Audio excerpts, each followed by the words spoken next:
ಮಧ್ಯಪ್ರಾಚ್ಯ ಮತ್ತೆ ಭೀಕರ ಯುದ್ಧಕ್ಕೆ ಸಾಕ್ಷಿಯಾಗಿದೆ.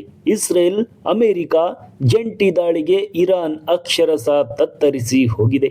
ಇದಕ್ಕೆ ಪ್ರತಿಯಾಗಿ ಇರಾನ್ ಕೂಡ ಇಸ್ರೇಲ್ ಸೇರಿದಂತೆ ಒಟ್ಟು 8 ದೇಶಗಳ ಮೇಲೆ ದಾಳಿ ಮಾಡಿದೆ. ಇದರ ಬೆನ್ನಲ್ಲೇ ಅಮೆರಿಕ ತನ್ನ ಮಧ್ಯಪ್ರಾಚ್ಯದ ಸೇನಾ ನೆಲೆಗಳಿಂದ ಇರಾನ್ ಮೇಲೆ ಅತ್ಯಂತ ಭೀಕರ ದಾಳಿಯನ್ನ ಪ್ರಾರಂಭಿಸಿದ್ದು ಹಲವು ಸಾವು ನೋವಿಗೆ ಕಾರಣವಾಗಿದೆ. ದಕ್ಷಿಣ ಇರಾನ್ ಬಾಲಕಿಯರ ಶಾಲೆ ಮೇಲೆ ಅಮೆರಿಕ ಇಸ್ರೇಲ್ ವೈಮಾನಿಕ ದಾಳಿ ನಡೆಸಿದ್ದು ಕನಿಷ್ಠ 36 ವಿದ್ಯಾರ್ಥಿನಿಯರು ಸಾವನ್ನಪ್ಪಿದ್ದಾರೆ ಎಂದು ಇರಾನ್ ಸರ್ಕಾರ ಸೌಮ್ಯದ IRCS ಸುದ್ದಿ ಸಂಸ್ಥೆ ಕೂಡ ಈಗ ವರದಿಯನ್ನ ಮಾಡಿರುವಂಥದ್ದು. ಇನ್ನು ಬಾಲಕಿಯರ ಮೇಲೆ ನಡೆದ ದಾಳಿಯಲ್ಲಿ ಇರಾನ್ನಲ್ಲಿ ಸೇನಾ ಕಾರ್ಯಾಚರಣೆ ಆರಂಭವಾದ ನಂತರ ಈ ಘಟನೆ ಮೊದಲ ದೃಢಪಡಿಸಿದ ಸಾವು ಎಂದು ಗುರುತಿಸಲಾಗಿದೆ. ಬಾಂಬ್ ದಾಳಿಯ ಸಮಯದಲ್ಲಿ ಶಾಲೆಯ ಮೇಲೆ ದಾಳಿ ನಡೆಸಲಾಗಿದ್ದು ವಿದ್ಯಾರ್ಥಿಗಳು ಸಾವನ್ನಪ್ಪಿದ್ದಾರೆ ಎಂದು ಇರಾನ್ನ ಮಾಧ್ಯಮಗಳು ಕೂಡ ತಿಳಿಸಿದ್ದಾರೆ.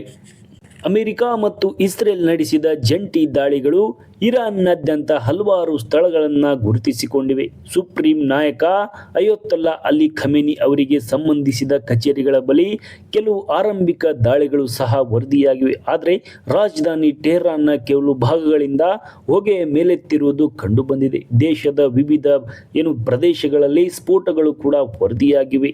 ಇನ್ನು ಇರಾನ್ಗೆ ಟ್ರಂಪ್ ವಾರ್ನಿಂಗ್ ಕೊಟ್ಟಿದ್ದಾರೆ. ಇಸ್ರೇಲ್ ಮತ್ತು ಇರಾನ್ ಸಂಘರ್ಷದ ಕುರಿತು ಅಮೆರಿಕ ಅಧ್ಯಕ್ಷ ಡೊನಾಲ್ಡ್ ಟ್ರಂಪ್ ರಿಯಾಕ್ಟ್ ಮಾಡಿದ್ದಾರೆ. ಈ ಬಗ್ಗೆ ಮಾತನಾಡಿರುವ ಟ್ರಂಪ್ ಪ್ರಮುಖ ಯುದ್ಧ ಕಾರ್ಯಾಚರಣೆಗಳು ನಡೆಯುತ್ತಿವೆ ಎಂದು ಘೋಷಿಸಿದರು. ಅಷ್ಟೇ ಅಲ್ಲದೆ 1979ರ ಕ್ರಾಂತಿಯ ನಂತರ ಇರಾನ್ ಅನ್ನು ಆಳುತ್ತಿರುವ ದೇಶದ ಇಸ್ಲಾಮಿಕ್ ನಾಯಕತ್ವವನ್ನು ಪ್ರಶ್ನಿಸುವಂತೆ ಇರಾನಿನ ಸಾರ್ವಜನಿಕರಿಗೆ ಟ್ರಂಪ್ ಒತ್ತಾಯಿಸಿದರು. ಇಸ್ರೇಲ್ ಪ್ರಧಾನಿ ಬೆಂಜಮಿನ್ ನೆತನ್ಯಾಹು ಅವರು ಕೂಡ ಸಂಘರ್ಷಣದ ಬಗ್ಗೆ ಮಾತನಾಡಿದ್ದು, ನಮ್ಮ ಜಂಟಿ ಕಾರ್ಯಾಚರಣೆಯು ಧೈರ್ಯಶಾಲಿ ಇರಾನಿನ ಜನರು ತಮ್ಮ ಭವಿಷ್ಯವನ್ನು ತಮ್ಮ ಕೈಗೆ ತೆಗೆದುಕೊಳ್ಳುವ ಪರಿಸ್ಥಿತಿಗಳನ್ನು ಸೃಷ್ಟಿಸುತ್ತದೆ ಎಂದು ಹೇಳಿದ್ದಾರೆ. ಇನ್ನು ಈ ಬಗ್ಗೆ ಅಮೆರಿಕ ಕೂಡ ಇನ್ನಷ್ಟು ಹೆಚ್ಚಿನದಾಗಿ ಖಮೇನಿಯನ್ನ ಅಂದರೆ ಇರಾನ್ನ ಅಧ್ಯಕ್ಷರಾಗಿರುವಂತಹ ಖಮೇನಿಯನ್ನ ಸಾಯಿಸಿದ್ದೇವೆ ಎನ್ನುವಂತಹ ಮಾಹಿತಿಯನ್ನ ತಮ್ಮ ಒಂದು ಅಕೌಂಟಲ್ಲಿ ಒಂದು ಸಾಕ್ಷ್ಯ ದೃಢ ಸಮೇತ ಹಾಕಿದ್ದಾರೆ. ಆದರೆ ಇರಾನ್ನ ಕೆಲವೊಂದಿಷ್ಟು ಮಾಧ್ಯಮಗಳು ತಿರುಗೇಟು ಕೊಡುವಂತೆ ನಮ್ಮ ಅಧ್ಯಕ್ಷರು ಖಮೇನಿಯವರು ಸತ್ತಿಲ್ಲ, ಇದು ದೇಶದ ಜನರಿಗೆ ಆತ್ಮವಿಶ್ವಾಸವನ್ನ ಕೊರತೆಯನ್ನ ತಂದೊಡ್ಡುವಂತ ಕೆಲಸವನ್ನ ಅಮೆರಿಕ ಮಾಡಿದೆ ಎನ್ನುವಂತಹ ಮಾತುಗಳನ್ನ ಇರಾನ್ ಮಾಡಿದೆ. ಯಾಕಂತಂದ್ರೆ ಈ ತರದ ಸುದ್ದಿಗಳು ಏಕೆ ಹಬ್ಬಿಸುತ್ತವೆ ಅಂತಂದ್ರೆ ನೋಡಿ, ದೇಶದ ಒಬ್ಬ ನಾಯಕ ಸತ್ತಿದ್ದಾರೆ, ನಾವು ಸಾಯಿಸಿದ್ದೇವೆ ಎನ್ನುವಂತಹ ಒಂದು ಸುದ್ದಿಯನ್ನ ಹಬ್ಬಿಸಿದ್ರೆ ಆ ದೇಶದ ಜನ ಆತ್ಮವಿಶ್ವಾಸ ಕಳೆದುಕೊಳ್ತಾರೆ. ಯಾಕಂತಂದ್ರೆ ನಮ್ಮ ನಾಯಕರೇ ಸತ್ತು ಹೋಗಿದ್ದಾರೆ, ನಮ್ಮ ನಾಯಕರನ್ನೇ ಸಾಯಿಸಿಬಿಟ್ಟಿದ್ದಾರೆ ಅಂದ್ರೆ ನಮ್ಗೆ ಉಳಿಸ್ತಾರ ಎನ್ನುವಂತಹ ಒಂದು ಮನಸ್ಥಿತಿಯಲ್ಲಿ ದೇಶದ ಜನರು ಹೋಗ್ತಾರೆ. ಹಾಗಾಗಿ ಯುದ್ಧ ನಡೆಯುವಾಗ ಈ ತರದ ಕೆಲವೊಂದಿಷ್ಟು ಮೈಂಡ್ ಗೇಮ್ಗಳನ್ನ ಒಂದು ದೇಶದ ನಡುವೆ ಆಡುವುದು ಸಹಜ. ಹಾಗಾಗಿ ಅಮೆರಿಕ ಅದೇ ಆಟವನ್ನ ಈಗ ಇರಾನ್ ಮೇಲೆ ಆಡಿದೆ ಎನ್ನುವಂತಹ ಮಾತುಗಳನ್ನ ಕೂಡ ಈಗ ಕೇಳಿ ಬರ್ತಾ ಇರುವಂತದ್ದು. ಯಾಕಂತಂದ್ರೆ ಖಮೇನಿ ಅವರು ಸತ್ತಿಲ್ಲ ಎಂಬಂತಹ ಒಂದು ದೃಢವನ್ನ ಕೂಡ ಇರಾನ್ ಈಗ ಮಾಡ್ತಾ ಇರುವಂತದ್ದು. ಇದು ಎಷ್ಟರ ಮಟ್ಟಿಗೆ ಸರಿ ಎಂಬುದನ್ನ ಕೂಡ ನಂತರ ದಿನಗಳಲ್ಲಿ ಗೊತ್ತಾಗಲಿದೆ. ಇನ್ನು ಇರಾನ್ ಕೂಡ 8 ದೇಶಗಳ ಮೇಲೆ ದಾಳಿಯನ್ನ ನಡೆಸಿರುವಂತದ್ದು.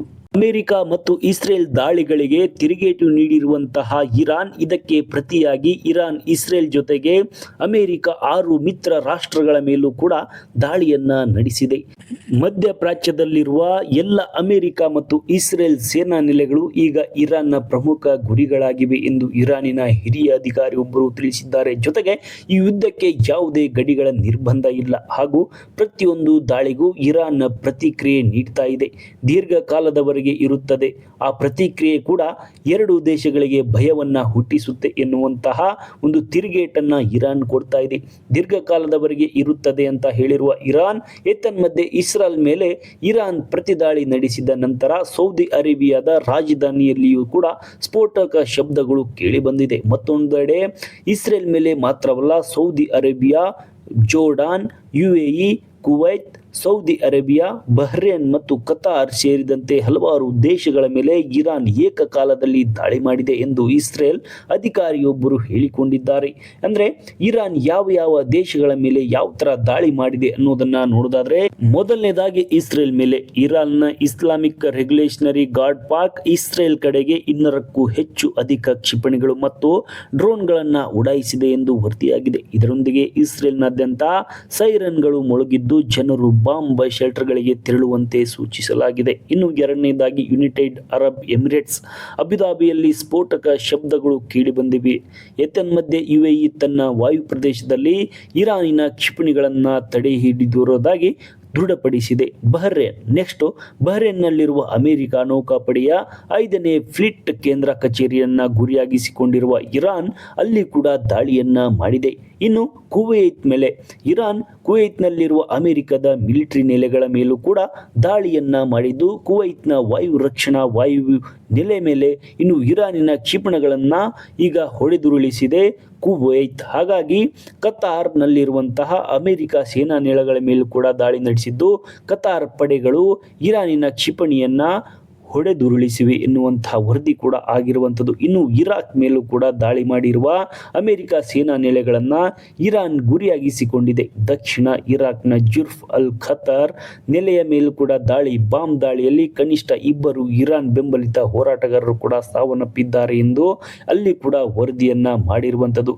ಇನ್ನು ಗಲ್ಫ್ ರಾಷ್ಟ್ರಗಳ ಮೇಲೆ ಇರಾನ್ ದಾಳಿಯನ್ನ ಖಂಡಿಸಿದ ಸೌದಿ ಅರೇಬಿಯಾ ಅಂದ್ರೆ United Arab Emirates, Bahrain, Qatar, Jordan ಮತ್ತು ಕುವೈತ್ ಮೇಲೆ ಇರಾನ್ ಇತ್ತೀಚೆಗೆ ನಡೆಸಿದ ದಾಳಿಗಳನ್ನು ತೀವ್ರವಾಗಿ ಖಂಡಿಸಿರುವ ಸೌದಿ ಅರೇಬಿಯಾ ಈ ದಾಳಿಗಳು ಪ್ರಾದೇಶಿಕ ಭದ್ರತೆ ಮತ್ತು ಸಾರ್ವಭೌಮತ್ವದ ಸ್ಪಷ್ಟ ಉಲ್ಲಂಘನೆ ಬಣ್ಣಿಸಿದ್ದು, ಕೊಲ್ಲಿಯಲ್ಲಿ ಹೆಚ್ಚುತ್ತಿರುವ ಉದ್ವಿಗ್ನತೆ ನಡುವೆ ಎಲ್ಲ ರಾಷ್ಟ್ರಗಳು ಸ್ಥಿರತೆ ಮತ್ತು ಸಂಯಮವನ್ನು ಕಾಪಾಡಿಕೊಳ್ಬೇಕು ಅಂತ ಮನವಿಯನ್ನ ಮಾಡಿದೆ. ಇನ್ನು 3 ದೇಶಗಳ ಯುದ್ಧದ ಒಪ್ಪಂದವನ್ನ ನೋಡೋದಾದ್ರೆ, ಇತ್ತೀಚೆಗೆ ಇರಾನ್ ಹಾಗೂ ಯುಎಸ್ಎ ಮಧ್ಯೆ ಮಹತ್ವದ ಅಣು ಒಪ್ಪಂದ ಆಗದಿದ್ದರೆ ಮಹಾಯುದ್ಧ ನಡೆಯುವ ಸಾಧ್ಯತೆ ಇದೆ ಎಂದು ಊಹಿಸಲಾಗಿತ್ತು. ಅಷ್ಟರಾಗಲೆಲ್ಲ 3 ಸುತ್ತಿನ ಮಾತುಕತೆಗಳನ್ನ 2 ದೇಶಗಳ ಮುಖ್ಯಸ್ಥರು ನಡೆಸಿದ್ದರು. ಫೆಬ್ರವರಿ 28ರಂದು ಜಿನೆವಾದಲ್ಲಿ ಮತ್ತೊಂದು ಸುತ್ತಿನ ಮಾತುಕತೆಗೆ ವೇದಿಕೆ ಸಿದ್ಧವಾಗಿತ್ತು. ಈ ಮಧ್ಯೆ ಇಸ್ರೇಲ್ ಇರಾನ್ ಮೇಲೆ ದಾಳಿ ನಡೆಸಿತು. ಪ್ರತಿಯಾಗಿ ಇರಾನ್ ಪ್ರತಿದಾಳಿ ರೀತಿಯಲ್ಲೇ ಪ್ರತಿಕ್ರಿಯಿಸಿದೆ. ಈ ಬಗ್ಗೆ ಶನಿವಾರ ಅಂದ್ರೆ ಟೆಕ್ಸಾನ್ನಲ್ಲಿ ಮಾತನಾಡಿರುವ ಟ್ರಂಪ್, ಇರಾನ್ ಅಪಾಯಕಾರಿ ದೇಶವೊಂದು ವಾಗ್ದಾನ ಬಿಟ್ಟಿದ್ದಾರೆ. ಇನ್ನೊಂದು ವಾರದಲ್ಲಿ ದೊಡ್ಡ ನಿರ್ಧಾರ ಬರಬೇಕಿದೆ. ಸದ್ಯ ಪಶ್ಚಿಮ ಏಷ್ಯಾದಲ್ಲಿನ ಮಿಲಿಟರಿ ಸಂಘರ್ಷಣದ ಬದಲಿಗೆ ಶಾಂತಿ ಮಾರ್ಗದಲ್ಲಿ ಒಪ್ಪಂದಕ್ಕೆ ಬರುವುದು ನಮ್ಮ ಆದ್ಯತೆಯಾಗಿದೆ ಎಂದು ಶಾಂತಿಯ ಮಾತುಕತೆಗಳನ್ನಾಡಿರುವ ಅವರು, 47 ವರ್ಷಗಳಿಂದ ಆ ದೇಶದ ಜನರನ್ನ ಹಿಂಸಿಸುತ್ತಿದೆ, ಹಡಗುಗಳನ್ನ ಹೊಡೆದುರುಳಿಸುತ್ತಿವೆ, ಜನರನ್ನ ಕೊಲ್ಲುತ್ತಿದ್ದಾರೆ ಎಂದು ಟೀಕಿಸಿದ್ದಾರೆ. ಅಂದ್ರೆ ಇರಾನ್ ಯಾವ ತರ ಜನರ ಮೇಲೆ ಹಿಂಸಾತ್ಮಕ ನಡೆಯನ್ನ ಹೊಂದಿದೆ ಅಂತ ವಾಗ್ದಾಳಿ ನಡೆಸಿದ್ದಾರೆ. ಈ 3 ದೇಶಗಳ ಯುದ್ಧ ಎಲ್ಲಿ ಯಾವಾಗ ಏನ್ ಬೇಕಾದ್ರೂ ಆಗಬಹುದು. 3ನೇ ಯುದ್ಧ ಶುರುವಾಯಿತು ಅಂತ ಕೆಲವೊಬ್ರು ಮಾತನಾಡ್ತಿದ್ದಾರೆ. ಆದರೆ ಇದು 3ನೇ ಯುದ್ಧವಾಗತ್ತಾ ಅಥವಾ ಯಾವ ತರದ ಯುದ್ಧವಾಗುತ್ತೆ ಅನ್ನೋದನ್ನ ಕೂಡ ಕಾದ್ ನೋಡಬೇಕಾಗಿರುವಂಥದ್ದು. ಈ ಮಾಹಿತಿ ಇಷ್ಟವಾಗಿದ್ರೆ ನಮ್ಮನ್ನ ಸಬ್ಸ್ಕ್ರೈಬ್ ಮಾಡಿ, ಫಾಲೋ